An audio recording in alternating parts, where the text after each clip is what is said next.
Brown rice white rice తో పోల్చుకుంటే ఈ రెడ్ రైస్ మన హెల్త్ కి చాలా మంచిదండి. ఈ రెడ్ రైస్ లో ప్రోటీన్ ఎక్కువగా ఉంటుంది, అలానే ఫైబర్, ఐరన్ అన్ని కూడా ఎక్కువగా ఉంటాయి.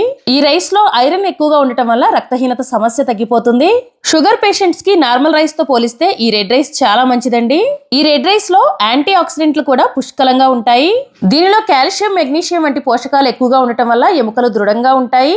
అలానే ఫైబర్ ఎక్కువగా ఉండటం వల్ల జీర్ణక్రియ పెరుగుతుంది, మలబద్ధక సమస్య తగ్గిపోతుంది. ఈ రైస్ తో మనం అన్నం వండుకొని తింటే ఎక్కువసేపు వరకు ఆకలి వేయదు, కడుపు నిండిన ఫీలింగ్ ఉంటుంది. దీనివల్ల బరువు కూడా తగ్గుతారు. ఇంకా ఈ రైస్ తినడం వల్ల శరీరంలో ఉన్న చెడు కొలెస్ట్రాల్ కూడా కరుగుతుంది.